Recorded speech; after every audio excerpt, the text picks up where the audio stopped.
அநீதி, அக்கிரமம், தில்லுமுள்ளு எல்லாம் திமுக முதற்றே உலகு. சாமியும் வணங்கிடணும். ஓம் சக்தி பராசக்தி. அவங்க தான் சொன்னாங்க, நான் எதுவும் சொல்லல. அண்ணன் கோச்சு கூடாது. பெரம்பூர் திரும்பிய திசையெல்லாம் சிரித்த முகங்கள் இருக்கின்ற அற்புதமான இந்த மண்ணின் மைந்தர்கள் வாழ்கிற சென்னையினுடைய ஆன்மா என்று சொன்னால் வட சென்னையினுடைய பெரம்பூர். ஒரு நிமிஷம். காணாமல் போனவர்களை பற்றிய அறிவிப்பு. கடந்த 4.25 வருஷமாக எம்எல்ஏ ஆபீஸில் எம்எல்ஏக்களே காணவில்லை. பக்கத்தில் பெரம்பூருக்கு பேருந்து நிலையம் கட்டியிருக்கிறார்கள். உட்கார்றதுக்கு சீட்டுகளை காணவில்லை. கொடுத்த வாக்குறுதிகள் காணவில்லை. 2026க்கு மேல திமுகவையே காணவில்லை. அதுல அண்ணன் சாதாரண ஆளா அவரு ஒட்டுமொத்த தமிழகத்திலேயே முத்து முத்தாக அந்த மண்ணின் மைந்தர்கள்லாம் மாவட்டங்களை மாற்றிக்கொண்டு பல சிறப்புகளை செய்கிற பொழுது சிறப்புக்கெல்லாம் சிறப்பு செய்கிற மாதிரி எங்க பொதுச்செயலாளருடைய செல்ல புள்ள இந்த பெரம்பூர் மண்ணை வெற்றி கோட்டையாக மாற்றி இருக்கக்கூடிய அன்பு சகோதரர் சிவா அவர்கள்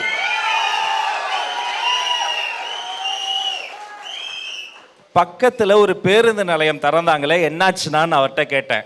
அவர் எனக்கு ஒன்று அனுப்புறாரு. பேருந்து நிலையத்தில் உட்கார்றதுக்கு சீட்டை காணவில்லை.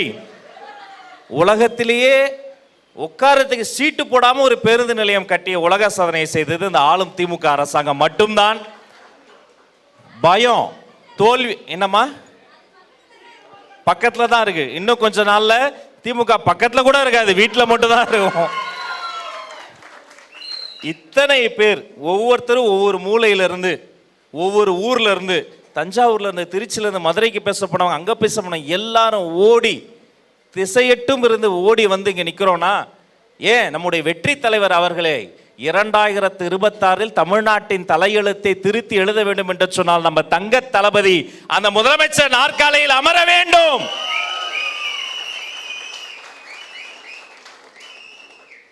அது உங்கள் கையில் இருக்கிறது.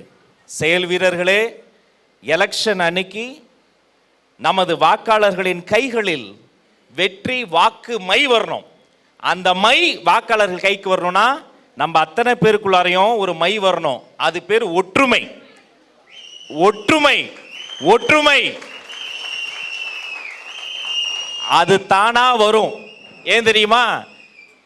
நம்மளுக்குள்ள ஏன் ஒற்றுமை வரும்னா நம்ம வெற்றி தலைவரிடம் ஒரு மை இருக்கிறது. அது நேர்மை, அது வாய்மை, அது தூய்மை. இதே மண்ணில், இதே ஊரில், ஒவ்வொரு தெருவிலும், ஒவ்வொரு வீட்டிலும் வீட்டுக்கு வீடு விஜய், தமிழ்நாட்டுக்காக விஜய் என்று முழக்கத்தோடு செல்லுங்கள். மக்கள் உங்களை வரவேற்க தயாரா இருக்கிறாங்க. மீதி எல்லாத்துக்கும் பதில் சொன்னாங்களே, வீட்டுக்கு வீடு விஜய்னு எங்க பொதுச் செயலாளர் சொன்னதுக்கு இப்போ வரைக்கும் அவங்களால மறுப்போ பதிலோ சொல்ல முடியல. ஏன் தெரியுமா? உண்மையில் ஒவ்வொரு வீட்லயும் ஒரு விஜய் இருக்கிறாரு. அவர் அண்ணனா, தம்பியா, அக்காவா, தங்கச்சியா, அப்பாவா, அம்மாவா, ஒரு வாக்காளரா இருக்கிறாரு. தேர்தல் அன்னைக்கு வீட்டில இருந்து மட்டுமல்ல, வெளிநாட்டில இருந்து கூட பிளைட் டு பிளைட்டா, விமானமா இறங்கி வருவாங்க.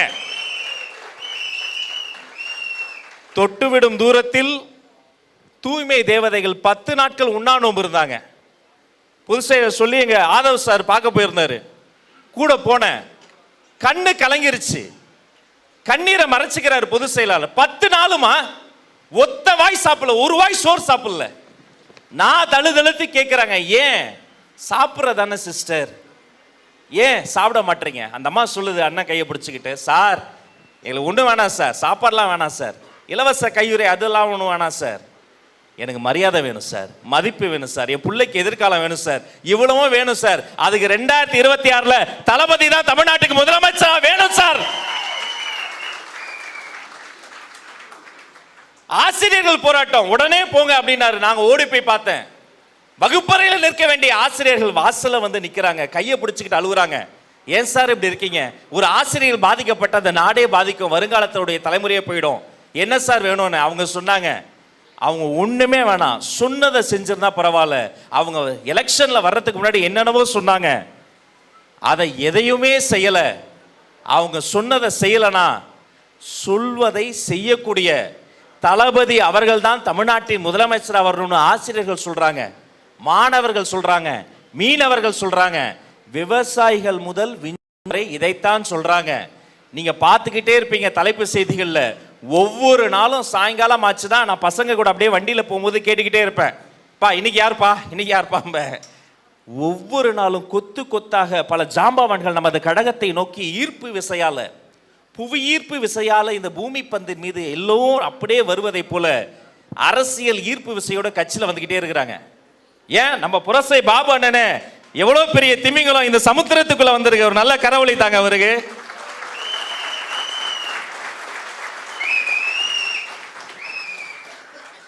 அதான் பேப்பர்ல என்ன ஒரு வாட்டி கேட்டாங்க, என்ன செங்கோட்டையன் சாரே வந்துட்டாருன்னாங்க. நான் சொன்னேன், தம்பி இன்று செங்கோட்டையே வந்தது, நாளை செஞ்சாஜு கோட்டையே வரப்போகிறது. சாதாரண ஆள் அல்ல, 28 ஆண்டு காலத்துடைய உழைப்பு. பிறந்த குழந்தைக்கு தங்க மோதிரம் இப்பவும் போடுறீங்களா இல்லையா? ஜிஹெச்ல போட்டுக்கிட்டு இருக்கோமா இல்லையா? யார் போடுவா? பிறந்த குழந்தைக்கு தங்க மோதிரம், வளரும் குழந்தைக்கு ரொட்டி பால் முட்டை திட்டம், படிக்கும் குழந்தைக்கு விஜய் படிப்பகம். இவங்கள மாதிரி குடிப்பகம் கிடையாதுடா, படிப்பகம் நடத்தக்கூடிய கட்சி இது. கட்சி படிப்பில் ஜெயிச்சா எந்த குழந்தை வந்து என்ன தளபதி கிட்ட கூட்டு போனாலும் அதான் சொல்ல, நீ நல்லா படிச்சு ஃபர்ஸ்ட் மார்க் வாங்கினா, 10th 12th ஃபர்ஸ்ட் மார்க் வாங்கினா கூட்டு போறதுன்னு அவரு உன்னை தேடி வந்து தங்க மோதிரமும் வைரத்தோடும் போடுவார். ராஜாத்தி நல்லா படிமா. படிப்பில் வென்றால் தளபதி கல்வி விருதுகள், கல்லூரி சேர கல்வி உதவி தொகைகள், வாழ்வு நிறைக்க விஜய் குருதியகம், வயிற்றை நிறைக்க விஜய் விலையில்லா விருந்தகம், ஒரு சர்க்காரை நடத்தி கொண்டிருக்கக்கூடிய தலைவரின் தலைவர். எவ்வளவு எதிர்ப்பு வந்தாலும் எதிர்த்தவர்களை ஏணிப்படையாய் மாற்றி அதன் மேல் ஏறி நின்று கெத்தா மாசா சிரிக்கிற மைக்கேல் ராயப்பண்டாய் ஆளு. எதிரிகளை பார்த்து பார்த்து வளர்ந்தவர்.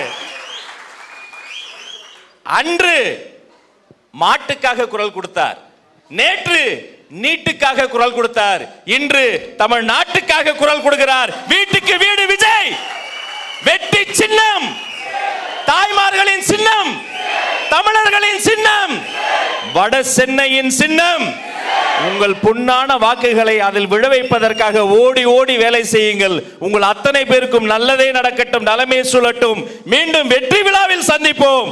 நன்றி நன்றி நன்றி, வணக்கம்.